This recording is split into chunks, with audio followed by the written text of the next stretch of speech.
దేవునికి స్తోత్రం. హల్లెలూయా. Praise the lord. ప్రభు పరిశుద్ధ నామమునకు మహిమ కలుగును గాక. క్రీస్తునందు ప్రియులారా, దేవుడు తన మహాకృపను వచ్చి మనకు నూతన ఉదయకాల సమయంలో రీతిగా ఆయన పాద సముఖంలో నిలిచుండేటువంటి ఆధిక్యత మనందరికీ అనుగ్రహించాడు. అందుని బట్టి ప్రభు ఉన్నతమైన పరిశుద్ధ నామమునకు ఘనత కలుగును గాక. క్రీస్తునందు ప్రియులైన దైవజనులు, స్నేహితులు, విశ్వాసులు, సహోదరులు, ఈ కార్యక్రమాన్ని వీక్షిస్తున్న ఆత్మలందరికీ మన ప్రభువును ప్రియ రక్షకుడైన యేసుక్రీస్తు వారి ప్రశస్తమైన నామంలో ఉదయకాలపు శుభములు మరియు నిండు వందనాలు తెలియజేస్తాను. నేను అంత బాగున్నారు కదా, చాలా సంతోషం.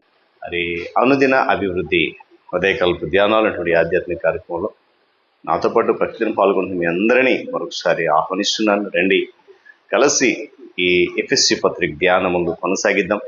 ప్రభు దీవెనలు పొందుకుందాం. బైబిల్స్ దగ్గరలో ఉన్నాయి కదా. ఇది నాన్న మరి మొదటి అధ్యాయంలో నుండి 14 వచనం నుండి 16 వచనం గారి బాగానే మనం ధ్యానం చేయబోతున్నాం. మరి వాటిలో ఒక మాటను చదువుతున్నాను. బైబిల్స్ దగ్గర నుండి తెరచి చూడండి. లేని పక్షాన్ని చదువుతున్న మాట జాగ్రత్తగా వినండి, గ్రహించండి.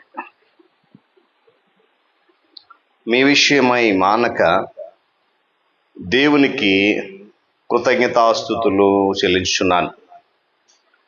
దేవుడు తన పరిశుద్ధ లేఖన మాటను దీవించుగాక. మనందరి కొరకు ప్రార్థన చేసుకుందాం. ప్రేమ కలిగిన మా తండ్రి, నాయన ఎఫ్ఎస్సి పత్రిక ధ్యానముల మీద అనుదినము నీ మాటలు వినిపింపజేస్తున్న స్తోత్రాలు. మరి గత దినాన కలిగినటువంటి అంతరాయం కొరకు చింతిస్తున్నాం. ఈ దినాన మరలా ఒక ఆధిక్యత మాకు ఇచ్చిన స్థితులు చెల్లిస్తూ నీ సన్నిధి కాంతి ద్వారా ఈ పత్రికలో ఉన్నటువంటి మర్మము ఏదైతే ఉందో దాన్ని మేము మరింత స్పష్టంగా గ్రహించగల కృప దయచేయండి. క్రీస్తు వారి శ్రేష్టమైన నామంలో ఈ ప్రార్థన అడుగుతున్నాం తండ్రి, ఆమేన్. మంచిది పిల్లరా, మరి గడిచిన దినం ప్రక్కన పెడితే 4వ తారీఖు వరకు కూడా 13 వచనాలు మనం ధ్యానం చేసాం. అందులో శ్రేష్టమైన మాటలు మనము విన్నాం. ఈ దిన 14 నుంచి 16 వచనం భాగ్యం ఏంటంటే, క్రీస్తు యొక్క విశ్వాసులు, క్రీస్తులో ఉన్నటువంటి వారు ఆయనలో తమకున్నటువంటి స్థానాన్ని తెలుసుకోవాలని చెప్పి చాలా ఖచ్చితంగా ప్రయాసతో ప్రార్థన చేస్తున్నారు. దేవుని స్తోత్రం చెప్పండి కదా. హల్లెలూయా. తండ్రి అయినటువంటి దేవుడు తన ఆత్మను విశ్వాసులకు హామీగా కొనుక్కున్నట్టుగా స్థిరపరిచేటువంటి అడ్వాన్స్గా ఇస్తా ఉన్నాడు. అంటే మనలో తాను ఆరంభించిన పనిని కొనసాగిస్తూ తండ్రి అయినటువంటి దేవుడు తన కుమారుడును మన రక్షకుడైనటువంటి యేసుక్రీస్తు ప్రభువారి ద్వారా మనలో ప్రారంభించినటువంటి ఆయన పనిని కొనసాగిస్తూ నేనే ముగిస్తానని చెప్పి హామీ ఇస్తున్నాడు అనమాట. ఆయన వాగ్దానం చేసినటువంటి వారసత్వాన్ని మనకిస్తానంటున్నాడు. అంతేకాకుండా ఆయన మన దేహాలను విమోచించే వరకు కూడా మనలను తన సొత్తుగా భద్రంగా ఉంచుతాడు. అంతేకాదు, శాశ్వతంగా ఉంచుతాడు. విశ్వాసులు దేవుని సొత్తు కాబట్టి ఆయన వారిని చాలా జాగ్రత్తగా, అతి జాగ్రత్తగా సంరక్షిస్తూనే వస్తాడు. దేవుని స్తోత్రం చెప్పండి. అలాగే ఆ విశ్వాసుల సమూహంలో మనం కూడా ఉన్నాం. ఎవ్వరిని కూడా ఆయన పోగొట్టుకోలేడు. ఎందుకంటే ఏ ఒక్కరూ నశించడం అనేది తండ్రి అయిన దేవుని చిత్తం కాదు కనుక క్రీస్తు మనలను నాశన మార్గంలో వెళ్లకుండా అతి జాగ్రత్తగా సంరక్షిస్తూ ఉన్నాడు. అంతేకాకుండా ఆయన తన ఆత్మను మనకు అనుగ్రహించాడని చెప్పి మనకు తెలియడానికి ఏమండి ఇదంతా కూడా సత్యమే అనేటువంటి నిశ్చయత మనకి దేవుని స్తోత్రం కలుగును గాక. మనలో ఆయన కోరుకుంటున్నది ఏంటంటే 2 లక్షణాలు మన నుండి ఆయన ఆశిస్తున్నాడు. నమ్మకాన్ని, ప్రభావాన్ని. ఈ 2 లక్షణాలను నిజ విశ్వాసులలో ఆయన కోరుకుంటున్నాడు. ఎందుకంటే ఈ 2 ఎప్పుడు కూడా వారి జీవితంలో కలిసే ఉంటాయనేది నేను వాక్యం చెప్తున్నమాట. ఇతరు విశ్వాసుల పట్ల ప్రేమ కలిగించినటువంటి నమ్మకము నిజమైన నమ్మకం కాదు. ఇతరుల పట్ల నీకున్నటువంటి ఉద్దేశము మంచిది కాకపోతే అది నిజమైన నమ్మకం నీలో లేదు అనడానికి ప్రధాన రుజువు అనే విషయాన్ని కూడా జ్ఞాపకం చేస్తున్నాను. పౌలు కృతజ్ఞతలు చెల్లించడం అనేది అలవాటుగా పెట్టేసుకున్నాడు అలవాటుగా. మనము అనుదినం ఏ విధంగా అయితే మన యొక్క లోకానికి సారమైనటువంటి పనులలో ఒక డైరీ అడ్వాన్స్గా అంటే క్రమ ప్రకారం పెట్టుకుంటామో, కృతజ్ఞతలు చెల్లించడం అనే దానిని పౌలు ఒక అలవాటుగా పెట్టేసుకున్నాడు. అక్కడ ఉన్నటువంటి విశ్వాసులు ఎవరు? ఎఫెసులో ఉన్నటువంటి విశ్వాసులు పౌలుకు వ్యతిరేకంగా పౌలుకు వ్యక్తిగతంగా తెలిసినా లేక తెలియకపోయినా, వారు క్రీస్తు చెంతకు తన పరిచర్య ద్వారా వచ్చినా లేక ఇతరుల పరిచర్య ద్వారా వచ్చినా కూడా పౌలుకు సంతోషమే. ఎందుకనంటే వారి విషయమై కృతజ్ఞతలు అర్పిస్తున్నాడు.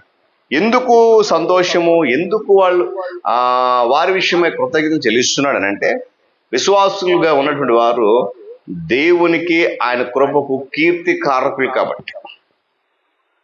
పౌలు అన్నిటికన్నా ముఖ్యంగా కోరేది ఏంటంటే మనుష్యుల యొక్క విశ్వాసం వల్ల దేవునికి మహిమ కలగాలి.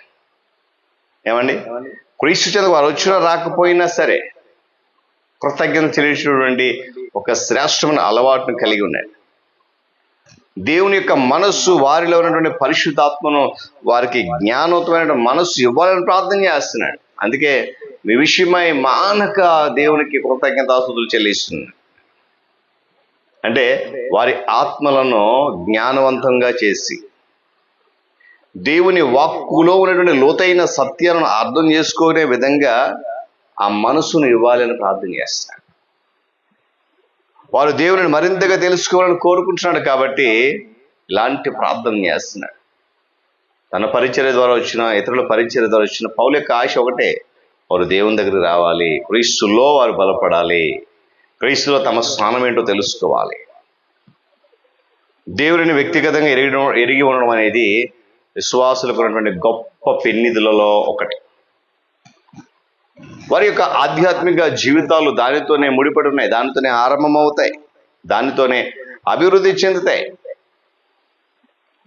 దేవునిని వ్యక్తిగతంగా తెలుసుకోవడం, ఆయనకు మరింత బాగా తెలుసుకోవడం, ఆయన మనకు బయలుపరిచే దాన్ని బట్టి ఉంటుందని పౌలు గ్రహించాడు. కనుక దేవుడు తనను తాను మనకు బయలుపరుచుకోవాలి అంటున్నాడు. లేకపోతే మనము ఆయనను తెలుసుకోలేము. ఆయన అంతటా ఆయన బయలుపరుచుకోకపోతే మనం ఆయనను పౌలుకు తెలిసే విషయం. ఆయన ప్రార్థన చేస్తున్నాడు. ఇక్కడ ఆయన చేసిన ప్రార్థన ఏంటంటే పరిశుద్ధాత్మ చేసే ప్రార్థన. అతడు విశ్వాసులందరికీ కలగవలసిన వాటిని కొన్ని ఈ ప్రార్థనలు మనకు కనిపిస్తున్నాయి. మనము నిబ్బరంగా వేటి గురించి ప్రార్థన చేయొచ్చో ఇందులో చూడవచ్చు రేపటి దినాన. కాబట్టి ఉదయకాల సమయంలో ప్రియ దేవుని బిడ్డలారా, క్రీస్తులో ఆనాడు ఎఫెసీ సంఘంలో విశ్వాసులు క్రీస్తులో తమ స్థానాన్ని తెలుసుకుని పౌలు ఏ విధంగా ప్రార్థించాడో, ఈరోజు పరిశుద్ధాత్మ దేవుడు చెప్పనా సఖ్యం కాని మూలికలతో మనము కూడా మన స్థానం ఏంటో తెలుసుకొని ప్రార్థన చేస్తున్నాడు. ఆయన పరిశుద్ధాత్మ అనుగ్రహిస్తున్న వాగ్దానం చేస్తున్నాడు. కనుక అలాంటి స్థితులు అంటే మన స్థానం ఏంటి, సమాజంలో ఏంటి, సంఘంలో ఏంటి, గృహంలో ఏంటి తెలుసుకునే విధంగా క్రీస్తులో మన స్థానం ఏంటి తెలుసుకునేదానికి ప్రయత్నం చేద్దాం, ప్రయాసపడదాం. పరిశుద్ధాత్మ సహాయంతో ముందుకు వెళ్దాం. దేవుడి మాటలు మనకు హృదయించుగా. ప్రార్థన. ప్రేమ తండ్రి, మీకు వందనాలు. నీ కృపలో మరొక నూతన ఉదయంలో అద్భుతమైన మాటలు నింపజేస్తావు. నిజమే, నీవు మా కొరకు ఆయన బలి అర్పణగా అర్పించినటువంటి నీ శ్రేష్టమైన నీ కుమారుడు, మా ప్రియ రక్షకుడైన యేసుక్రీస్తు వారు నాయన, వారిలో మా స్థానం ఏంటి అనేటువంటి నిశ్చయత మాకు రావాలి. ఆనాడు పౌలు ఎఫెసీ సంఘంలో విశ్వాసాలను ప్రోత్సహించాడు. ఈరోజు నీ వాక్యం మమ్మల్ని అందరినీ ప్రోత్సహించి హెచ్చరించి గద్దించడం ఇష్టం. ఆ గద్దింపులను, ఆ హెచ్చరికను మేము స్వీకరించి హృదయాన్ని దిద్దుకొని మా స్థానం ఏంటో పదిలంపరుచుకుని కృపద ఇచ్చారు. ఘనత, మహిమ, సమస్త ప్రభావాలు మీరు పొందుకొని ఈ కార్యక్రమం పాల్గొన్న బిడ్డలందరినీ దీవించండి. క్రీస్తు యేసు వారి శ్రేష్టమైన నామమున అడుగుతున్నాం తండ్రి, ఆమేన్. త్రియేక దేవుని దీవెన, ఆయన సన్నిధి కాపుదల సదాకాలము మనందరికీ తోడేండి నడిపించును గాక. ఆమేన్.